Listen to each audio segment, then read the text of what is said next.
May the words of my mouth and the meditations of our hearts be acceptable in your eyes, O Lord, our strength and our Redeemer. Amen.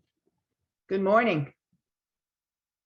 The encounter between Jesus and the Syrophoenician woman in this morning's reading from Mark does not reflect, at least on the surface, the demeanor we expect Jesus to have. He appears rude, grumpy, dismissive, human. My reaction to this reading in the past has been to ask, what is he doing and why? Well, in preparing this sermon, I took the time to find out. The first thing I realized is that this reading is a great example of Jesus the human and Jesus the divine, and it contains several lessons for all of us. To help us understand what happened, let's first look at what transpired before this consequential meeting. Jesus had been preaching and teaching throughout Jewish communities and provinces for weeks. He was drawing overwhelming crowds and was being challenged by the Pharisees. He was exhausted and wanted to find a place where he would be left alone and could just rest. What better place than to head to Gentile country where he believed no one would be interested in him, where he could most certainly get some needed rest. However, in that area near Tyre lived a Syrophoenician woman. Let's give her the name Lydia. She had watched her young daughter suffer for years from what in those days was called possessed by demons. Today, it might be something like epilepsy. She had heard of this Jesus, about his healing actions, and perhaps even his teachings. Lydia, like any mother or parent, wanted to free her daughter of the demons. And she thought, if Jesus, a Jewish man, had the power to do so, she, a Gentile Syrophoenician woman, was going to do whatever she needed to do to get to him. But Lydia also knew that her planned action, her bravery to approach a strange man on behalf of her family, was unconventional. First, in those days, a family's protection and care were the responsibility of the father or other senior male relative, not a woman. Second, because of Tyre's proximity to Judea, Lydia would have known the Jewish customs and would have known that she had none of the religious, moral, and cultural qualifications necessary to approach a Jewish rabbi.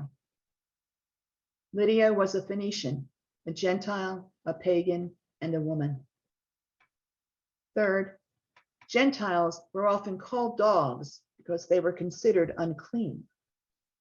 Unlike our domesticated pets of today, dogs back then were considered scavengers. She knew that she was considered unclean and therefore prohibited from approaching any devout Jew, let alone a rabbi.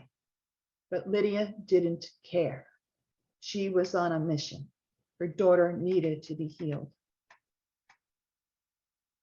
So here we have two individuals, both with an immediate personal mission or need, Jesus for rest, Lydia for her daughter, and boom, they collide in what appears to be a not so flattering picture of Jesus. But what we see here at the beginning of the encounter is the human Jesus, someone who is tired and in need of rest and wants to be left alone. Let's put ourselves in their positions. Surely we've all had a time when we were exhausted and just wanted to be left alone when someone in need, perhaps someone we didn't even know, interrupted us with a request for help. Desires and needs. And if you're a parent and your child is suffering, do you act with dogged determination to help them? Do you push societal limits and restrictions to the side to get what your child needs? These may very well be the feelings underlying the surface when these two met. Lydia knew the taboos of the time regarding Jews and Gentiles, men and women, and she knew that Jews often referred to Gentiles as dogs, as unclean scavengers because of their non-belief in God. Yet she pushed all of this aside and begged Jesus, probably more than once, to heal her daughter.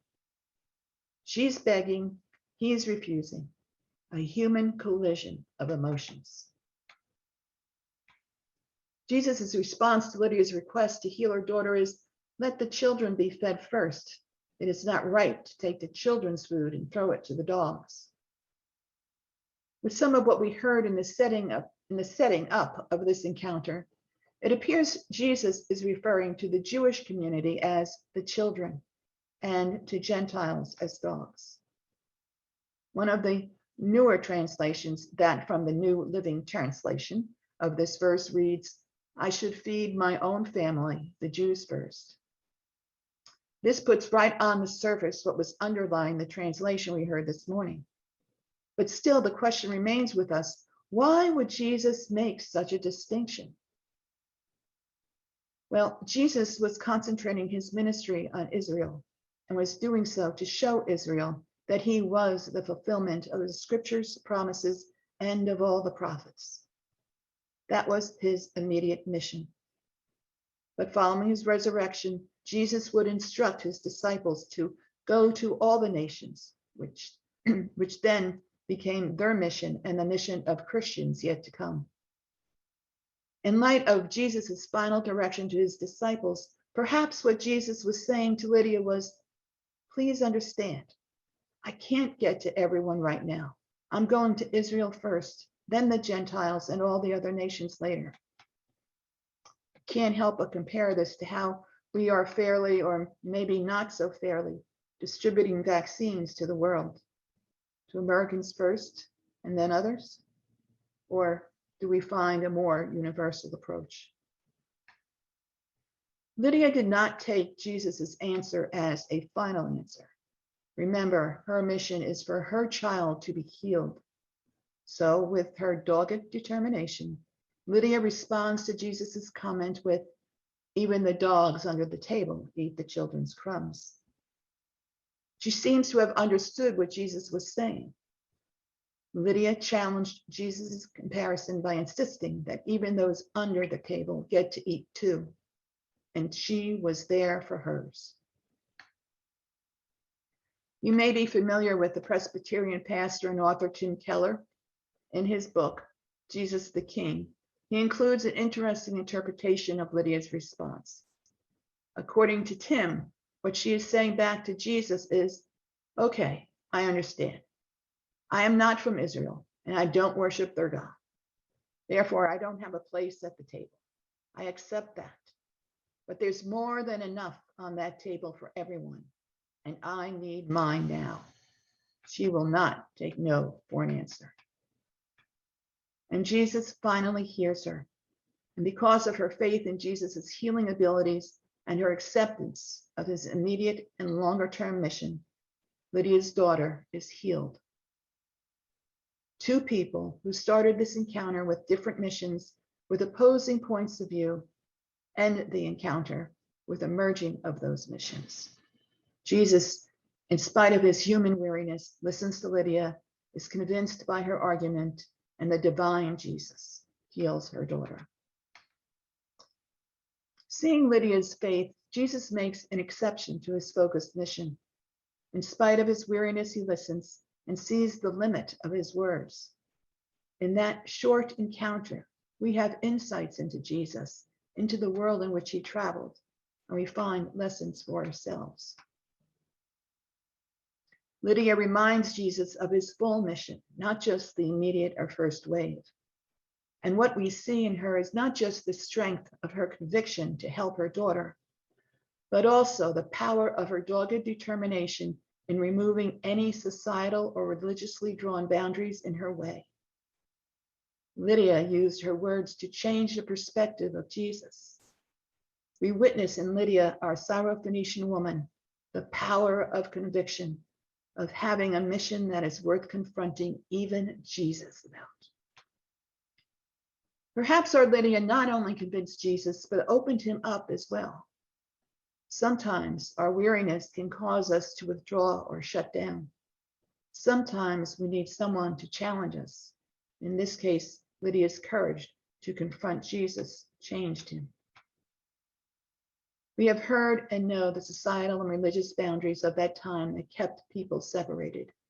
But there are no barriers between God and any human being.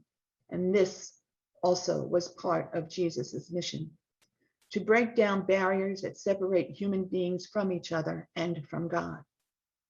Status, be it economic, social, religious, or political, is a product of our own making, invisible to God. Jesus' initial response to Lydia was very human, but then he listened to her position and argument, accepted it, and gained insight from her words, leading him to the divine action of healing her daughter. This short encounter shows us Jesus' ability to hold the divine and the human aspects of his being as one. Listening to others to gain an understanding of their point of view is not easy. Yet it is important, especially in the divided country we live in today. It doesn't need to lead to a change in our position or in the position of the other, but it can lead to an understanding of the other's point of view and the why behind that point of view. Jesus' initial words to Lydia were void of compassion and mercy. They were words from a weary, tired human being. Lydia's persistence and love for her child called forth a larger vision of Jesus' mission to include all people. The strength of her conviction to heal her daughter and her dogged determination to break through the various status barriers of her day are great models in our imperfect world. However unsettling this exchange may have been for Lydia, Jesus, and for us, its conclusion reveals to us that God is compassionate and merciful to all people with no distinction of status. Amen.